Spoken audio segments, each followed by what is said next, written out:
Muy buenas noches a todos los Birnautas que nos acompañan una noche más en el Derecho en sus manos. El día de hoy no nos puede acompañar Álvaro Sánchez, sin embargo, tenemos un copresentador e invitado de lujo, el licenciado Rafael Rodríguez. Bienvenido. Muchas gracias, buenos días, buenas noches, Alexa.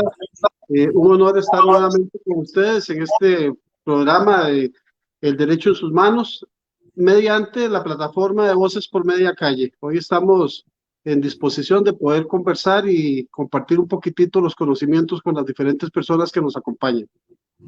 Muchas gracias, don Rafa. La verdad que siempre es un gusto contar con su participación.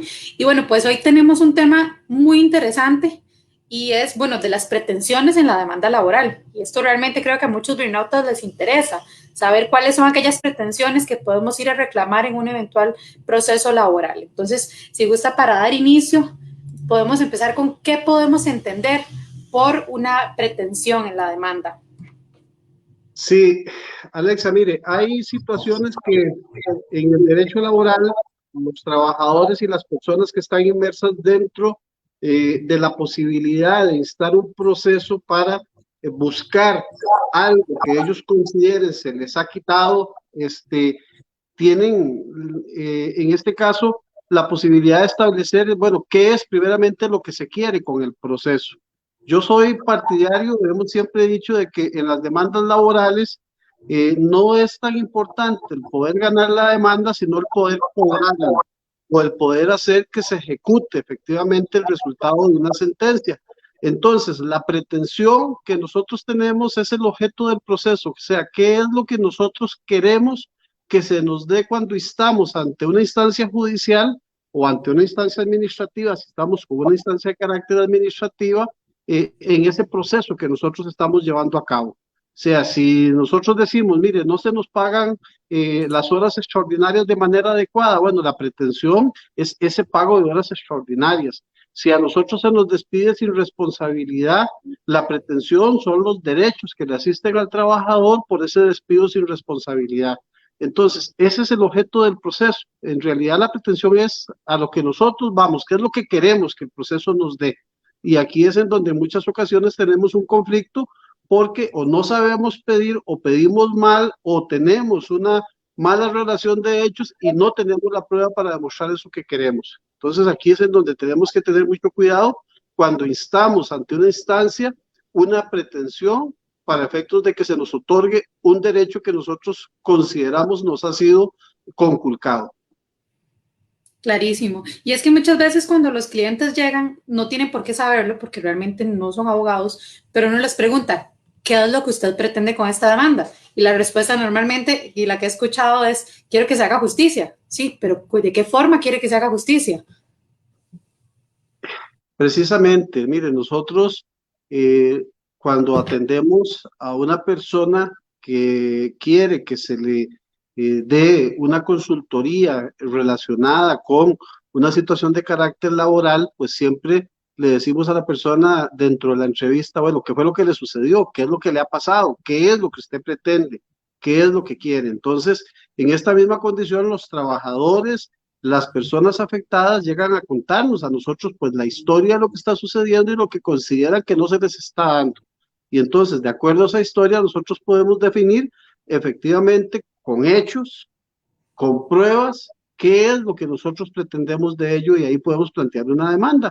Puede hacer de que efectivamente a nosotros, esta persona o este trabajador o esta persona que se sienta afectada, nos llegue a decir un montón de situaciones o nos cuente una sola cosita, pero nosotros con el conocimiento que tenemos podemos investigar dentro de la entrevista que se hace si existe la posibilidad de que hayan algún otro tipo de derecho que efectivamente tenga restringido y que no conocía, pero que pueda pretender y que se le pueda dar. Inclusive nuestra legislación hoy día, Alexa, permite que el juez, cuando se presenta una demanda y cuando existen derechos irrenunciables de los trabajadores que no están siendo pretendidos, pero que de los hechos se desprende que efectivamente se le ha vulnerado ese derecho, el juez hoy día puede otorgar esos derechos. Por eso también tenemos que tener mucho cuidado a la hora de revisar las demandas. Antes de la reforma laboral, no tenía el juez la posibilidad de dar un extrapetito, o sea, no podía dar más allá de lo que el trabajador pretendía. Hoy día, si el juez considera que existe un derecho vulnerado y este es un derecho irrenunciable, el juez puede otorgar ese derecho. Qué interesante eso, don Rafael, porque bueno, normalmente cualquiera diría, bueno, voy a acusarlo por incurrir en extrapetita, que para los que no son abogados y no saben es cuando el juez da más de lo que se le está pidiendo. Sí, mire, un ejemplo claro de esto es que nosotros lleguemos a reclamar el pago de un horario extraordinario y que solamente pretendamos ese pago del horario extraordinario. Este pago del horario extraordinario durante un transcurso del tiempo trae otros derechos inmersos dentro de sí mismo, como cuáles. Bueno, si el trabajador trabajó 3 años y durante esos 3 años no se le pagó un horario extraordinario, este horario extraordinario generó cada año la posibilidad del derecho al aguinaldo que no se pagó por esa porción, que no se reconoció en el pago real del salario. Entonces, el juez, si yo estoy pidiendo solamente ese horario extraordinario y el juez ve ciertamente de que no se hizo esa pretensión, el juez puede otorgarlo, es un derecho irrenunciable. Puede hacer que a nosotros se nos olvidó pedir intereses. Entonces, el juez, dentro de esa potestad, tiene la posibilidad también de otorgarnos los intereses sobre esa pretensión que nosotros teníamos o no hicimos. Mire, esto depende del conocimiento que tenga el abogado. Sabemos que en materia laboral los trabajadores cuentan con el acceso a la defensa pública y que los defensores públicos pues están debidamente acreditados, están en esta especialidad del derecho laboral. También tenemos abogados que trabajan, que no tienen la especialidad, pero que asumen en muchas ocasiones los procesos sin conocer el riesgo que conlleva, sin esa especialidad, asumir ese proceso. Y entonces se dedican única y específicamente a pedir lo que el trabajador cree que tiene derecho y la pretensión que el trabajador le está indicando que realice, sin saber que tiene otras posibilidades o que tiene otros extremos. En relación con los intereses, la mayoría de los abogados pretenden los intereses a partir del momento en que se terminó la relación laboral, pretenden los intereses a partir del momento en que se interpuso la demanda, pero los intereses se tiene derecho desde el momento en que el adeudo se tenía o desde el momento en que el trabajador tenía derecho a ese adeudo. Entonces, la forma en que se pide también puede generar de que el interés sea mayor o pueda generar de que el interés sea menor. Y en muchas ocasiones también el juzgador otorga de acuerdo a esa pretensión. Maravilloso, don Rafa. ¿Y qué pasa si el contrato termina con responsabilidad patronal? ¿A qué tengo derecho? ¿Qué puedo ir a reclamar? Ok, nuestra legislación permite que los patronos, por lo menos en el sector privado, den término a una relación con responsabilidad patronal, si, aunque no existiera una causa objetiva de despido. O sea, la libertad del patrono de despedir se mantiene. Artículo 85, inciso D del Código de Trabajo. El patrono puede despedir al trabajador con responsabilidad patronal, pagándole todos los derechos que la ley le otorga, siempre y cuando ese despido no esté encubierto dentro de lo que decimos un despido discriminatorio, o sea, que se esté dando dentro de esas características. Entonces, si se le da el despido con responsabilidad patronal, la ley le otorga al trabajador el derecho al preaviso, el derecho a la cesantía, el derecho a las vacaciones proporcionales al momento en que se terminó la relación laboral y el derecho al aguinaldo proporcional a esa fecha en que se adeuda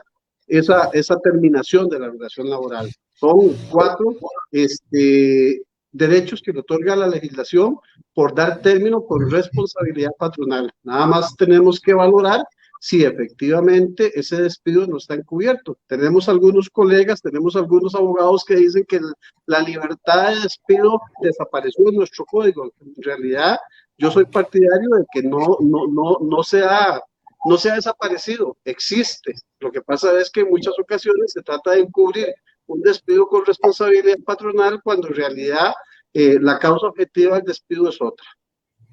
Muy bien. Y bueno, pues ahora que estamos tocando este tema de los despidos encubiertos, porque me surge la duda y probablemente a muchos burnoutas también, ¿cómo o a quién le corresponde demostrar que es un despido solapado, que no es con responsabilidad como lo quieren hacer creer? Sí, mire, eso es una carga de la prueba que le corresponde en primera instancia acreditarle al trabajador, ¿Por qué? Porque el trabajador es el que está diciendo, mire, a mí me despidieron, pero me despidieron no porque el patrono tuviera esa intención de aplicar ese despido porque la ley se lo permite, sino porque existió una condición que el patrono conocía, que se dio y que generó precisamente esa posibilidad. Te cuento que hace 22 días llegó un trabajador de una empresa, de una cooperativa muy importante en nuestro país, a indicarnos de que había sido despedido, que él tenía 13 años de trabajar con esta empresa, que hace 4 años venía sufriendo de un cáncer que le produjo una pérdida de parte de su órgano reproductor, que no tuvo ningún problema en un inicio con el tratamiento, que estuvo un mes incapacitado y que se reintegró a su trabajo. Desafortunadamente a esta persona se le realizó una metástasis. Esto quiere decir que el cáncer volvió a revivir en otros lugares y provocó que él estuviera incapacitado casi un año. Después de estar incapacitado casi un año, llega a la empresa, es tratado de manera despectiva, se le trata mal y empezó a tener pues algunas incapacidades de carácter temporales. Y ya venía información de que los supervisores no lo querían, de que él era un estorbo para la empresa con estas incapacidades. Él venía a reclamar únicamente el hecho de que se le debía un horario extraordinario, pero al contar esa historia, nosotros determinamos de que efectivamente aquí lo que se había dado era un despido de carácter discriminatorio. Presentamos un proceso especial y en el término de 24 horas después de haber presentado la demanda, una jueza cogió una medida cautelar y devolvió a este trabajador a su puesto de trabajo bajo el principio de que presuntamente teníamos una apariencia de buen derecho en lo que estábamos planteando y ordenó cautelarmente que se suspendiera ese despido que había sido con responsabilidad patronal. Ya se le había pagado esa liquidación al trabajador, pero aquí priva el derecho a la salud y se estableció efectivamente que las intenciones era un despido de carácter discriminatorio, de que ya no se quería ser trabajador por el problema que se tenía y porque se habían dado cuenta de que efectivamente este trabajador iba a seguir teniendo problemas, al punto de que hoy día estaba empezando un internamiento para recibir quimioterapia y ese tipo de trabajadores en muchas empresas pues no son bien vistos. Entonces, eso es lo que hay que hacer, tratar de verificar de que efectivamente nosotros podemos demostrar con estos hechos, con estas pruebas de que existe. Ahora, ¿qué le toca al patrono? Al patrono le va a tocar demostrar de que ese hecho o de que esa pretensión o de que este decir del trabajador de que fue despedido en esa condición no es cierta y va a tener que verificar con prueba cierta de que el hecho no se dio de esa manera. Y en este caso va a ser muy difícil establecerlo porque precisamente teníamos el antecedente de que en ese puesto se habían despedido a 12 personas y que más bien se estaban requiriendo personas para cubrir ese puesto. Entonces no era una situación propia de que la persona por una situación de carácter administrativo ya no se necesitaba. Claro, y es que creo que esto es una situación muy recurrente. Sí, muchas veces los patronos se aprovechan de esta relación de poder y se amparan en el despido con responsabilidad, perdón, sin responsabilidad o con responsabilidad, incluso para despedir a un trabajador que ellos consideran un problema, entre comillas, porque a veces se trata de situaciones de salud, enfermedad, etcétera. Sí, nuestra legislación prevé en un articulado una cantidad de condiciones que se pueden dar como discriminatorias. Cuando se habla de sexo, de religión, se habla de situaciones de carácter político, se habla de enfermedad, pero deja una cláusula abierta indicando cualquier otra condición análoga que pueda considerarse como esa falta de responsabilidad. Otra situación que hoy día se está considerando es que nuestro artículo 12 del Código de Trabajo prohíbe a los patronos tomar medidas de carácter disciplinarias cuando estos buscan el auxilio de las autoridades de trabajo cuando se están vulnerando sus derechos, o sea, prohíbe que se tomen algún tipo de medidas en ese sentido. Nosotros también hace poco tuvimos la situación de 3 funcionarios de una empresa que fueron despedidos porque habían buscado auxilio ante la inspección de trabajo, porque no se pagaban extras o porque se daba una situación divergente en relación con los días que se les estaban otorgando. Al realizar la inspección de trabajo, la inspección a la empresa, se dieron cuenta de quiénes eran esos trabajadores. La empresa dispuso, después de que la inspección de trabajo le indicó qué medidas debía tomar el patrón, despedir a estos 3 trabajadores con responsabilidad patronal, trabajadores que tenían 23, 15 y 13 años de laborar para la empresa. Nosotros planteamos una situación indicando primeramente esa prohibición del artículo 12 y después de que era una condición de carácter discriminatoria, porque si bien es cierto, el artículo 12 prohíbe esa situación, el patrono había establecido ese despido por esa situación. Entonces hay una discriminación a aquel trabajador que busca el auxilio también. Y esa es una condición análoga, al punto de que tuvimos una sentencia favorable por parte de los juzgados de trabajo y al final la empresa terminó conciliando con todos los trabajadores que habían sido objeto de ese despido. Muy bien, don Rafa. Y bueno, pues retomando otra vez el tema de las pretensiones. ¿Qué pasa si muere el trabajador mientras existe un contrato laboral? Mire, la ley prevé en estos casos, Alexa, de que efectivamente el trabajador puede fallecer mientras está ese contrato de trabajo entre él y la empresa que lo tiene contratado. En este caso hay un procedimiento que la ley establece de prestaciones de trabajador fallecido y sus familiares, en este caso las personas que son objeto de ese derecho por parte de la ley, que pueden ser la cónyuge, que pueden ser los hijos o que pueden ser los padres, es el mismo derecho que se tiene en relación con la herencia cuando una persona fallece en prioridad de condiciones. Entonces, la empresa, en este caso en particular, lo que tiene que hacer es consignar esas prestaciones laborales ante un juzgado de trabajo o la parte que considera tiene derecho de esas prestaciones de este trabajador fallecido, la cónyuge, los hijos, el padre o la madre, pueden establecer un proceso de consignación de prestaciones ante el juzgado de trabajo de la localidad y gestionar para que se le inste a la empresa a depositar el derecho a las prestaciones que tenía este trabajador. En este caso, tiene derecho a que se le deposite la cesantía, las vacaciones que tenía pendientes, si había salarios pendientes, ese salario, el aguinaldo que tenía pendiente, y en esa misma instancia se puede gestionar que se traiga el fondo de capitalización laboral y la pensión complementaria que se tenía. Cualquier tipo de estas gestiones, el juzgado de trabajo lo que va a hacer es publicar un edicto para valorar si hay algún interesado, más de los que están abocados dentro del proceso, de los que se indicó en el proceso que tenían ese derecho, y valorada la prueba y de hecho el depósito respectivo, el juez, después de hacer una publicación de un edicto, va en su momento a girar la orden de que la empresa pues traiga sus dineros al despacho judicial, y estando esos dineros en el despacho judicial, va a girárselos a sus beneficiarios. Bien. ¿Qué pasa si es la empresa o el patrono quien realiza la consignación de prestaciones, pero tal vez los rubros no le calzan al familiar y dice, bueno, pues están depositando menos de lo que realmente es?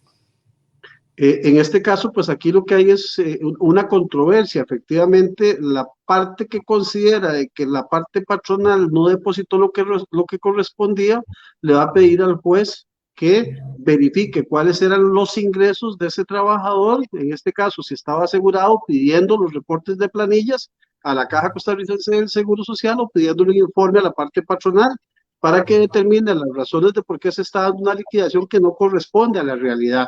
Y esto es claro, sí existe, Alexa, en muchas ocasiones se ha dado esta situación de que la parte patronal deposita un monto pensando de que ciertamente no se va a revisar, cuando efectivamente las otras partes pueden verificar de que hubo una situación totalmente divergente. La parte que se ve afectada inclusive puede instar un proceso ordinario laboral para pedir algún otro tipo de pretensiones que se han dado. Aquí el problema que se da es que habría que abrir un proceso sucesorio para que se tenga como representante al albacea de los derechos de ese trabajador, porque puede ser de que efectivamente esta persona tenía una cierta cantidad de tiempo laboral con la empresa y que sus familiares, su compañera, su cónyuge, sus padres conocían de que trabajaba a un horario extraordinario que no se le otorgaba. Entonces aquí se puede presentar ese proceso ordinario para reclamar esos derechos que al trabajador no se le dieron durante determinado tiempo. Las dos vías las tenemos. La idea es que efectivamente en la consignación de prestaciones, pues se dé lo que el patrón está diciendo. Y si hay una diferencia, pues nos vamos a una vía ordinaria a reclamar esos derechos. Perfecto, don Rafa, está muy claro, definitivamente. Ahora, ¿puede el patrono por su propia voluntad dar por terminada la relación laboral? Y en ese caso, ¿a qué tiene derecho el trabajador? Este es el caso que estábamos conversando de esa posibilidad que tiene el patrono de dar por roto el trabajo, el contrato de trabajo, porque él así lo determina, sin existir una causa, pero sí la ley se lo permite. Entonces, en este caso, el patrono está en obligación de pagar todos los derechos que la ley le otorga al trabajador. Preaviso, en este caso en específico, vacaciones proporcionales, aguinaldo proporcional y la cesantía. Perfecto. Ahora, si la relación laboral termina porque el trabajador ya se acogió a su derecho a la pensión. Esta es una situación que efectivamente la ley también la prevé. Si el trabajador llegó a la época en que por edad o por cuotas ya expuestas tuvo la posibilidad de jubilarse o de pensionarse, él mantiene los derechos a la cesantía, mantiene el derecho al aguinaldo y a las vacaciones que tenía pendientes. Lo que aquí se informa es de que ya se va a acoger a ese derecho y la fecha en que efectivamente va a acogerse a ese derecho. En este caso no se habla de que se tenga que dar un preaviso, porque en realidad el trabajador lo que le va a advertir al patrono es de que en tal fecha ya se cumplió el tiempo que la ley le permite a él para acogerse a ese derecho de pensión. Y generalmente esto se hace con anticipación. O sea, esto se verifica, se le comunica a la caja le pregunta al patrono, se da algún tipo de información y el patrono lo que queda es únicamente a la espera de que ya se indique la fecha en que se va a dar término a esa relación. Una vez dado el término a esa relación, pues está en la obligación de pagar la liquidación que le corresponde al trabajador. Inclusive hoy día se puede permitir pagar esa liquidación en que el trabajador pueda ser recontratado con algunas condiciones que cambian en los beneficios de la seguridad social y de las cuotas que se tienen que rebajar, pero puede darse esa posibilidad. Antes no se permitía, hoy día sí es posible. Muy bien. ¿Puede el trabajador renunciar a su contrato de trabajo? Sí, claro, nadie está obligado a permanecer en una relación contractual de ningún tipo. Sí, el trabajador también entra dentro de estas mismas obligaciones a cumplir con algunas condiciones que la ley establece. En este caso, el trabajador está obligado a otorgar el preaviso que la ley determina. Dependiendo del tiempo que tenga de estar laborando, pues así es el tiempo que puede dar.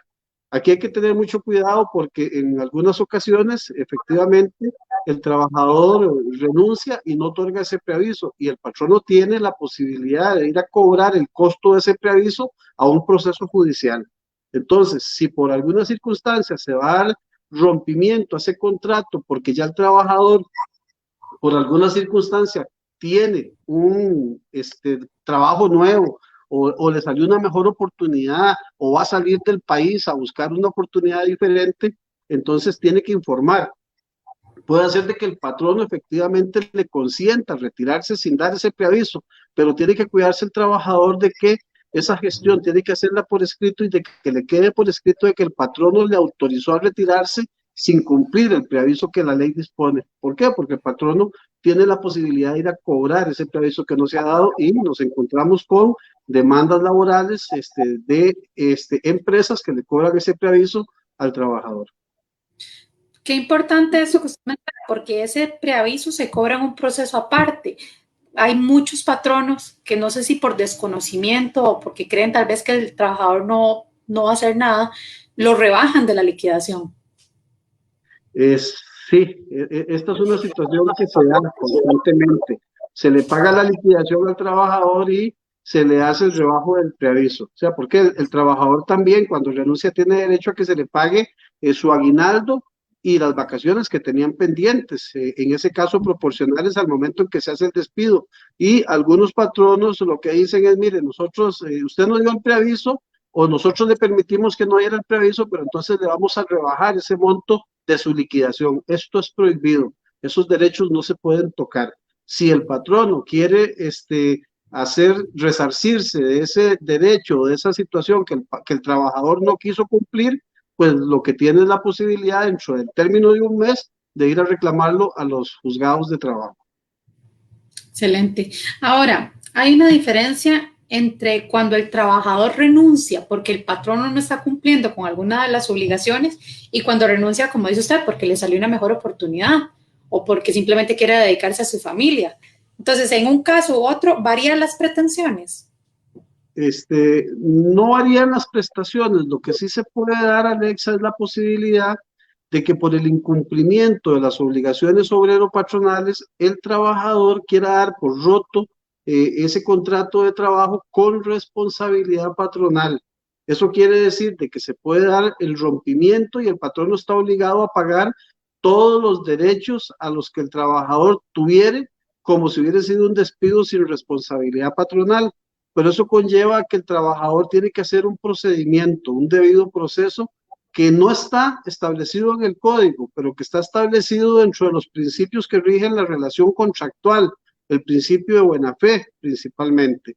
En este caso, ¿qué es lo que nosotros recomendamos? Bueno, los patronos están obligados a cumplir con sus obligaciones, a pagar el salario que se debe, a tener a los trabajadores asegurados, a que los trabajadores tengan el horario que corresponda, que los trabajadores tengan un día libre, a que a los trabajadores se les otorguen sus vacaciones cuando la ley los dé, a que a los trabajadores se les pague el aguinaldo cuando se debe de pagar ese aguinaldo.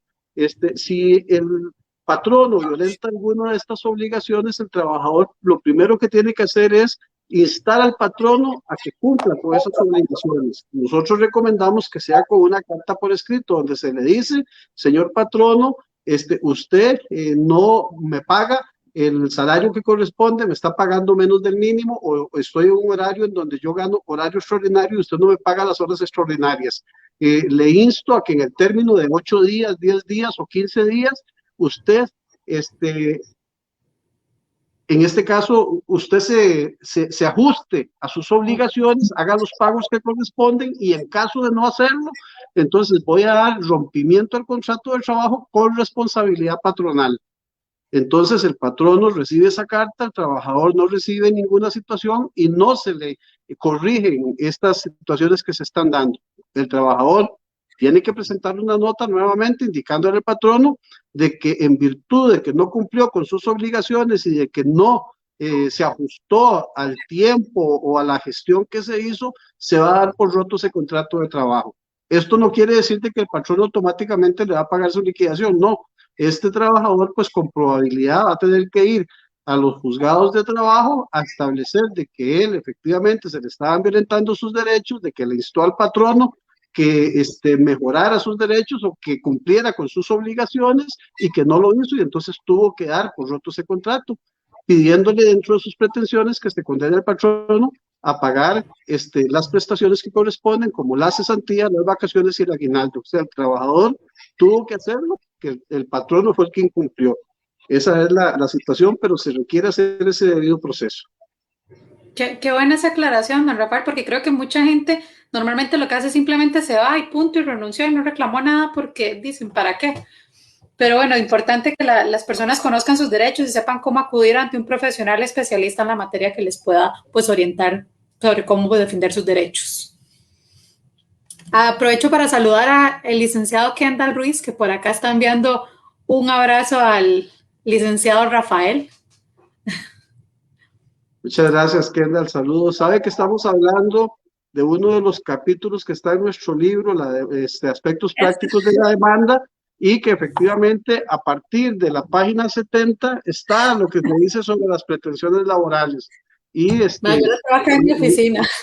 sí, es un articulito que entre ambos logramos establecerlo para que efectivamente los ciudadanos, los abogados, los estudiantes tengan conocimiento de cómo se gestionan efectivamente las pretensiones y cómo es que se tienen que pedir, que es lo más importante dentro de lo que nosotros tenemos. Saludos a Kendall y que viene recién llegado de su luna de miel.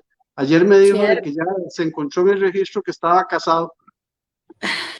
Felicidades a Kendall y Alejandra, una linda pareja. Bueno, avanzamos porque el tiempo apremia y son muchos temas importantes.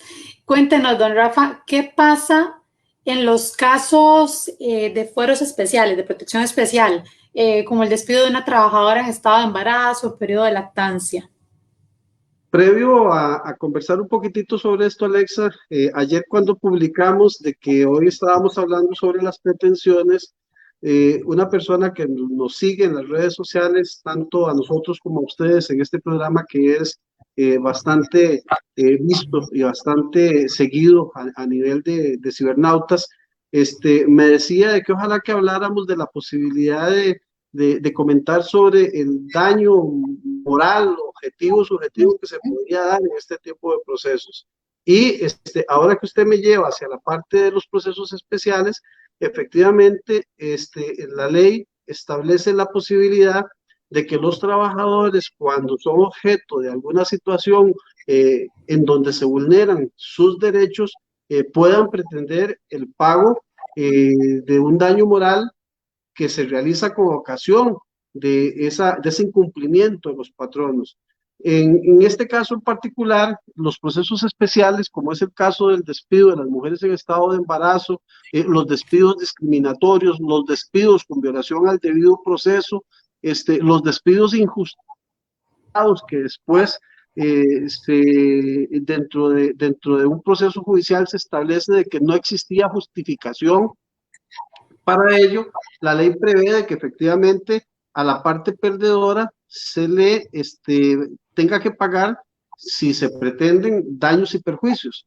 En el caso de un despido injustificado, en donde se plantea una demanda y el patrono no logra demostrar esa justificación, el artículo 82 prevé por sí mismo como daño y perjuicio el pago de salarios caídos. Y dice el pago de los salarios caídos hasta que el trabajador pues se indique que haya podido conseguir un trabajo. Esto jurisprudencialmente se ha mantenido en 6 meses, inclusive se han dado situaciones de menos tiempo. Y per se dice el artículo de que se dieran daños y perjuicios por esa circunstancia, el pago de esos salarios caídos que se dan.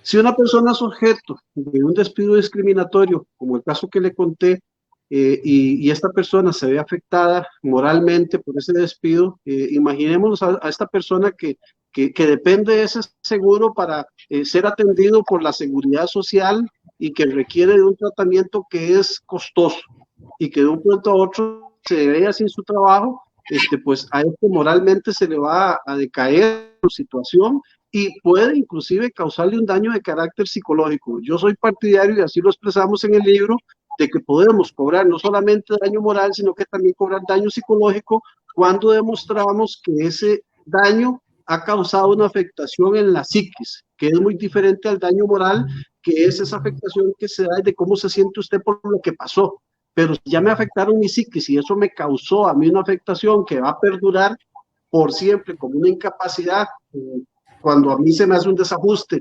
en mi condición, pues entonces podemos establecer eso. Aquí el problema es que cuando nosotros vamos a reclamar daños, estamos en la obligación de demostrar la existencia de ese daño. Y entonces tenemos esa posibilidad, ciertamente, de que ese daño moral, de que ese daño psicológico también nosotros lo podamos establecer y cobrar.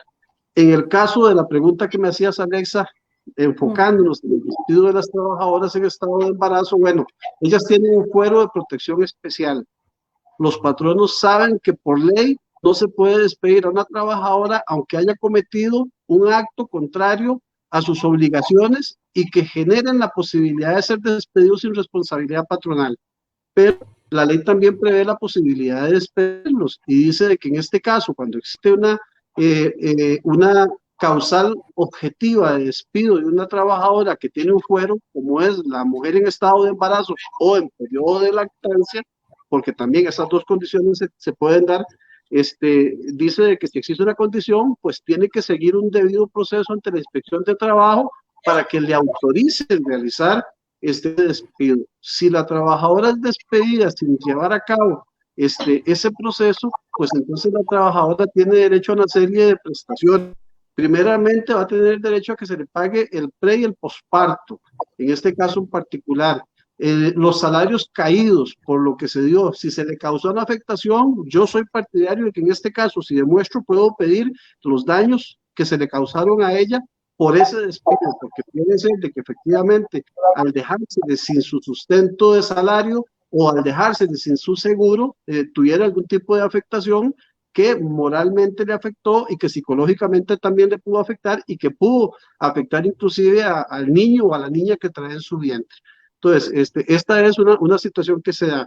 La ley o el Ministerio de Trabajo o el Juzgado de Trabajo, lo primero que va a hacer en un proceso de este tipo especial, si se plantea una medida cautelar, es reinstalar a ese trabajador con todos sus derechos, inclusive con el derecho que se le tenga que pagar estos salarios caídos. Entonces va a tener derecho a la reinstalación, a las prestaciones, al pre y posparto y a que se vuelva a registrar ante la Seguridad Social para que la Seguridad Social también pague lo que le corresponde si es que estaba el pre y el posparto en esa condición que se dio y en el lapso de que se da ese rompimiento. Entonces, aquí tenemos que tener mucho cuidado en ese aspecto.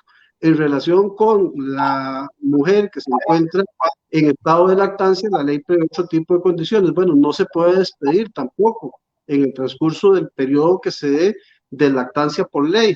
Tenemos ahí una divergencia de si el periodo de lactancia es de un año, de acuerdo a lo que el Código de Trabajo establece o lo que normalmente las jurisprudencias han indicado, o si son los 2 años que establece la ley de lactancia, específicamente porque dice de que se requiere de que haya un periodo al lactante mayor. Aquí lo que hay que demostrar es si existe o no existe esa condición de lactante, si la mujer también es una buena productora de leche materna, porque puede hacer de que ya no tenga esa posibilidad y entonces ya no necesite ese periodo de lactancia que se da. Pero también la ley la protege y la ley establece que en el caso de que se dé un despido de este tipo, pues se tienen que pagar las prestaciones o se tienen que pagar el derecho que establece la norma, que es muy bajo, pero en realidad aquí lo importante es en este tipo de procesos de que siempre se pida la reinstalación con salarios caídos, porque si yo no pedí la reinstalación, en el caso de una mujer en estado de lactancia, lo que la ley le da son 10 días de pago de derechos, digamos, más lo que existía. Pero si yo pido la reinstalación con salarios caídos y ya yo no quiero estar en este lugar, pues voy a poder ir a negociar con ese patrono esos salarios o una indemnización pues un poco diferente a los 10 días que la ley le otorga a la mujer lactante en este caso y no a la trabajadora en estado de embarazo. Muy bien. Y ahora que hablamos de las mujeres en estado de embarazo, ¿a partir de cuándo adquieren esta protección especial? Porque tuve un caso hace ya bastante tiempo donde la muchacha se le notificó el despido y ella se enteró que estaba embarazada al día siguiente. Entonces, en esa situación, igual esa protección la abarca a pesar de ser el despido anterior o cómo funciona. Este, Aquí hay una controversia, mire, la ley establece de que para que a la mujer le cubra ese derecho, tiene que informarle o tiene que haberle informado al patrono de que se encontraba en ese estado. O sea, de que la persona tiene que decirle al patrono, mire, me encuentro en estado de embarazo, con que le informe, es una de las situaciones y ya el patrón lo sabe. Puede hacer de que todavía esta persona lo que crea es que está embarazada y no se ha ido a hacer la prueba todavía. Se fue a hacer la prueba y salió positiva y entonces ya le trajo este certificado médico al patrono. Esa es una posibilidad, o sea, la ley dice y es clara en ese sentido. Sin embargo, por situaciones y casos específicos que se han dado, la jurisprudencia ha caminado un poco más allá. Inclusive se dice de que la trabajadora puede ser despedida. Está llamándolo el jefe a la oficina y le dice, mire, tomamos la decisión de despedirla a usted con responsabilidad patronal o sin responsabilidad patronal porque usted cometió una falta. Y la trabajadora le dice, mire, un momentito, usted no me puede despedir a mí porque yo estoy embarazada. Y ya le informó en ese momento. Entonces ahí el patrono lo que tiene que decir, ok, mire, es cierto, usted no nos había dicho nada, pero ya ella informó. Y entonces ojalá que esta persona haya ido con un testigo, haya enviado un correo, haya dicho algo y ahí la está cubriendo ese derecho. Entonces, el Ministerio de Trabajo y Inspección de Trabajo generalmente levanta una investigación para ver si esa condición se da, levantan el proceso y si la trabajadora demuestra el que indicó al patrono, independientemente del momento en que lo indicó, pero antes de que se diera o después de que se dio el despido, la va a cubrir esa protección. porque está informada. Y aquí se levanta un proceso hasta de infraccionalidad a Ujú. nivel del Ministerio de Trabajo. Y si al final de cuentas también se va a los juzgados de trabajo, aquí es una situación de demostración. Inclusive estas demandas que se están planteando en este tipo de situaciones, normalmente los abogados que presentamos este tipo de procesos, sea también defensores públicos o defensores privados, lo primero que pedimos es una medida cautelar para que se ordene la reinstalación de la trabajadora. Y créanme que en su mayoría de los casos estas medidas cautelares son acogidas y se ordena esa reinstalación de manera inmediata y tiene que ser acogida y en este caso por el patrono, porque si no, pues también entra en el problema de las infraccionalidades que también son costosas para los patronos en este caso en particular.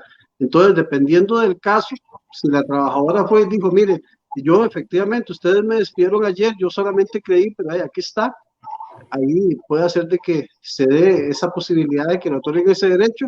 Ya nos pasó a nosotros en un caso, en la misma condición que usted nos está indicando, que nosotros siempre indicamos el patrón no tenía conocimiento y no fue el despido, causa del despido, pero se le dio la protección a la mujer que indicó que estaba embarazada y se le otorgó ese derecho, a pesar de que se dio de esa manera. Muy bien. Súper claro, don Rafa. Acá tenemos algunos comentarios de los Birnautas. Brian Salazar dice, un saludo, don Rafael, excelente jurista. Yo compré ese libro en Pérez Celedón cuando viniste a una audiencia. Saludos. Por acá, Gracias, Brian. Jason Durán, saludos, muy buen tema. Y nos pregunta don Carlos Salamanca, ¿cuál es el nombre del libro? El libro se llama Aspectos prácticos de la demanda laboral y su contestación. Lo pueden conseguir en las librerías jurídicas del país o estamos también mandándolo por correo a las diferentes partes del país y lo ubican en nuestras oficinas. Puede ser en la oficina de nosotros, en la firma de abogados, o en la oficina del licenciado Kendall Ruiz, el coautor, en oficinas de Acelecom. En redes sociales nos pueden ubicar. Perfecto. Don Rafa, ahora volviendo al tema de los daños y perjuicios, ¿cómo logramos acreditar realmente? Porque al final a uno le dicen, bueno, usted puede pedir como pedirle al niño, sí, pero cuando se trata de daños y perjuicios, qué difícil acreditarlo. Entonces, ¿de qué manera podemos acreditarlo para que el juez nos conceda un rubro en específico por estos conceptos? Mire, la demostración de un daño y perjuicio depende de qué tipo de daño estoy yo reclamando. Que voy a reclamar un daño de carácter material. El dejarme a mí sin trabajo y quitarme mi salario, impidió que yo pudiera pagar una deuda y perdí mi casa por esa deuda. Ahí se me está dando una afectación de carácter material. Yo tengo que demostrar que la pérdida de ese trabajo o la pérdida que se dio en esa condición no permitió de que yo pudiera pagar mi casa y puedo demostrar qué daño tuve. Entonces ahí es entrar a demostrar esa situación de esa manera. Tenía yo un vehículo y ese vehículo tenía una prenda. No pude pagar yo esa prenda porque me quedé sin mi salario y este salario o este despido fue injustificado. Y todo el tiempo que duró un proceso laboral, que puede ser de 2 a 3 años para que me den un derecho, entonces no permitió de que yo tuviera cómo pagar ello. Entonces demuestro con papeles, con la prenda, con el proceso judicial que se instó a partir del momento en que yo me quedé sin ese bien o lo que yo perdí por ello. En este caso, en particular. Con ocasión de eso, yo me iba a realizar un tratamiento médico que tenía que pagar, no pude realizarme ese tratamiento médico porque no tenía el dinero para hacerlo, lo iba a hacer de manera privada y entonces yo demuestro de que tenía efectivamente un expediente médico abierto, una clínica privada donde iba a hacerlo y eso causó de que se me diera a mí alguna afectación a mi salud. En el caso del daño moral, es una situación en donde yo le digo al juez, bueno, mire, efectivamente, un despido de carácter discriminatorio dio una afectación hacia mi persona. Si se determina ciertamente que ese despido fue de carácter discriminatorio, en materia en derecho, nosotros decimos que demostrado el hecho, se demuestra el daño. O sea, es un daño in red ipsa, o sea, que se da por sí mismo, que es lo que decimos como cuando se comete un hecho delictivo, se cometió ese hecho delictivo, se le cometió un daño a una persona y por este daño, efectivamente, yo tengo derecho a que me den un resarcimiento de carácter moral. O sea, ya el hecho por sí mismo causa esa afectación. El problema es quién valora esa afectación. Y hay gente que cree que se va a hacer millonaria cuando se da un daño de carácter moral. Hace poquito la Sala Segunda confirmó una sentencia por daño moral de una trabajadora que se le despidió por una situación de carácter discriminatoria y le otorgó el derecho a 20 millones de colones. Creo que es una de las sumas mayores que hay. Por ahí anda otro que se dio $40,000. Dependiendo también del tipo de afectación, se dio un acoso de carácter sexual, un acoso de carácter laboral y se estableció ese daño moral. Se condenó a la empresa a pagar ese daño, por 20 millones de colones. A como hemos tenido daños que se pagan en 3, 5, 1. Aquí lo que hay que saber es cómo pedir ese daño y cómo tengo que demostrar que ese daño se dio. Entonces, si yo tengo una compañera, si tengo un compañero, si tengo hijos que me veían a mí en mi casa afectada, que aquella vida que yo tenía de alegre llegó a ser una vida en donde me mostraba triste, en donde me afectaba, en donde me encontraban llorando, entonces es presentar esos testigos que lleguen a decir y a demostrarle al juez cómo era esa persona antes y después de que ese hecho se dio. Entonces, este es el tipo de prueba, no solamente decir de que puedo demostrar que este daño se dio, que este hecho se dio, sin irme a demostrar ese daño. Yo puedo ofrecer testigos para demostrar el daño, para demostrar el hecho como tal, y testigos para demostrar la afectación y el daño que se me dio. Y los testigos más llamados para ver esa afectación son los que están alrededor de esta persona, mis familiares, el compañero, la mamá, los hijos que sabían, mi papá era muy alegre, pero a partir de que se dio esta situación, de ahí él se encerró, empezó a tomar, tuvo afectaciones, y este tipo de situaciones son las que tenemos que tratar de demostrar. Y entonces tenemos que saber pedir qué es lo que queremos y cómo vamos a demostrar ello. El daño psicológico, bueno, podemos decirle esta persona empezó a ir a recibir tratamiento psicológico con un psicólogo privado y entonces este psicólogo empezó a darle algún tipo de terapia. Podemos pedir una epicrisis y podemos llevar a este psicólogo a decir, sí, mire, esta persona se vio afectada, me empezó a buscar y generó, y efectivamente se ha demostrado que hay un daño en la psiquis. Podemos pedirle al juez que remita al trabajador afectado a psicología forense para que se le haga un estudio psicológico forense para determinar de que si efectivamente se dio esta afectación o no. Aquí lo que hay que tener cuidado es en la forma en que se da en muchas ocasiones ese dictamen pericial. ¿Por qué? Porque a veces no comprendemos las conclusiones o no comprendemos la forma en que se redactó. Te pongo el caso de un asunto que me acaba de llegar, en donde efectivamente pareciera como que el psicólogo no quiere concluir de que la afectación que tiene la persona es con ocasión del hecho, pero dice que la persona tiene una situación multifactorial que establecen las condiciones de afectación que tiene y no descarta de que el hecho por sí mismo sea una de esas situaciones. Entonces yo ahí tengo que aprovecharme de esto para en algún momento llamar al perito, al psicólogo, a que vaya ante el juez a que aclare esta situación que tenemos. Entonces aquí podemos demostrar ese daño psicológico. Es una cuestión de saber con qué prueba contamos y cómo tenemos que utilizar esta prueba para demostrar ese hecho que queremos probar. Muy bien, don Rafa, y en el caso, bueno, yo creo que ya esto se va como por el lado de riesgos de trabajo, pero las personas, por ejemplo, porque he visto situaciones de este tipo, los que trabajan en las piñeras o en lugares donde hay mucho químico, hay muchos de ellos que han quedado estériles o con ciertas situaciones médicas a raíz de ello, pero siguen trabajando. ¿Qué tipo de pretensiones pueden reclamar acá en un proceso? Mire, en riesgos de trabajo, es una situación muy diferente a la parte que tenemos en el proceso ordinario laboral. Si lo que hay es una afectación por una situación de enfermedad, por una situación de un accidente que es con ocasión de esa relación de trabajo, pues la ley establece una serie de prestaciones que se tienen que dar. Hay a nivel del Código de Trabajo todo un capítulo relacionado con los grados de incapacidad, con las afectaciones que se dan. La persona que es objeto de un daño de este tipo o que padece una enfermedad tiene que ser valorada por un médico forense para que establezca si este daño o si esta enfermedad genera un grado de incapacidad. y qué porcentaje de incapacidad genera esto, pero además si tiene una incapacidad temporal o una incapacidad permanente. La incapacidad temporal es generalmente la incapacidad que a nosotros nos otorga el Instituto Nacional de Seguros o la Caja Costarricense del Seguro Social, que dice que se incapacita de 1 a 30 días. Esa es la incapacidad de carácter temporal, pero la afectación que se puede dar puede ser una afectación de carácter permanente. Los afectados de Bananeras en su oportunidad por el uso del nebubón generó en la mayoría de los trabajadores afectaciones de cáncer, afectaciones de infertilidad, que generó un grado de incapacidad que iba desde un 30 hasta un 70 o un 75%. Algunos trabajadores pudieron obtener una incapacidad de carácter permanente porque si se demuestra que su capacidad general orgánica ha disminuido más allá de un 75% de su capacidad, pues se tiene que otorgar una capacidad de carácter permanente.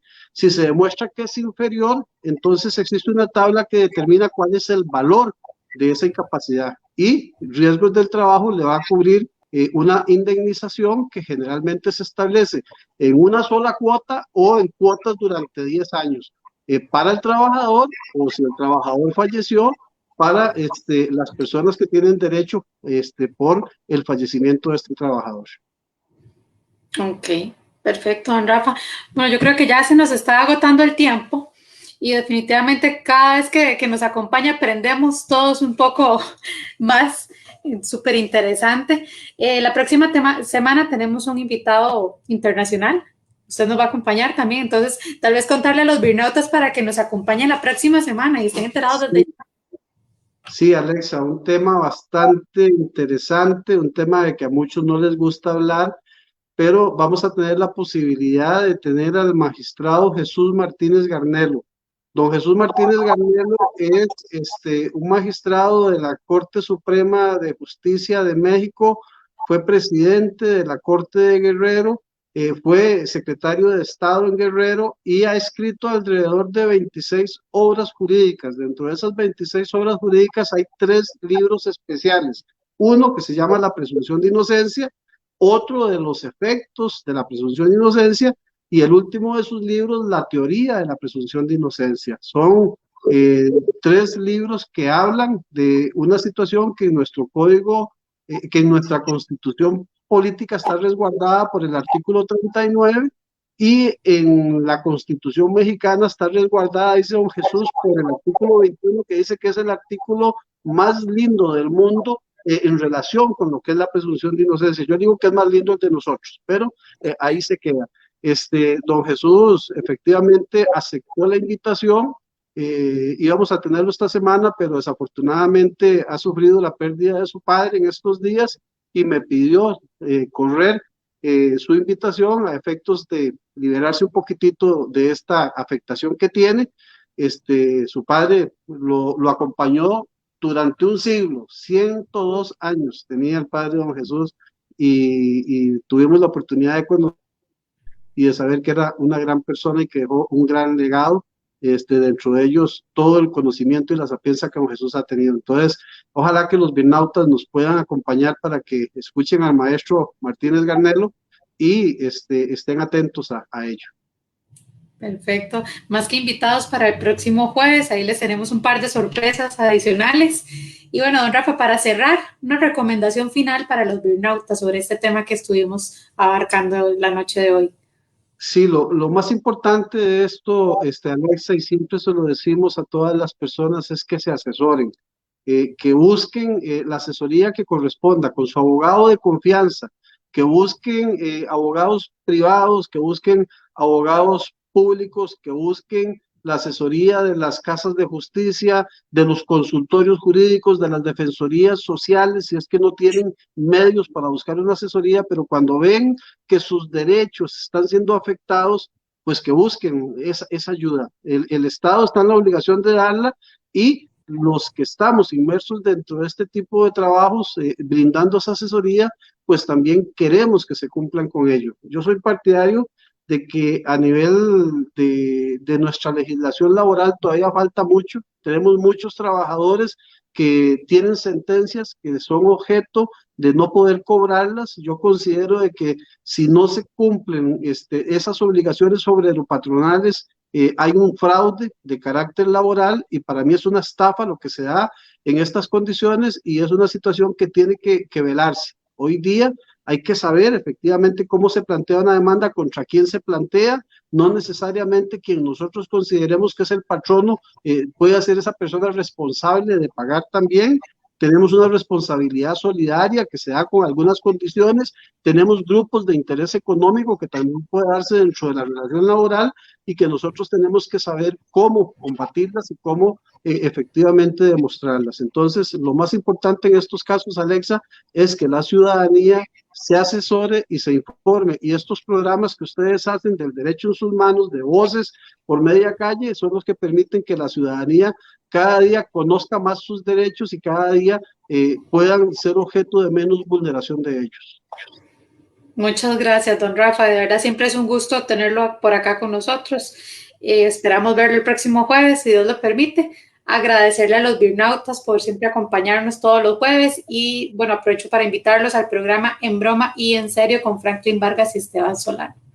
Que tengan una linda noche, don Rafa. Muchas Muchas gracias. gracias, buenas noches y saludos a don Álvaro Sánchez, que sé que por ahí nos está observando en algún lado. Claro que sí, Hasta luego. saludos. Linda noche.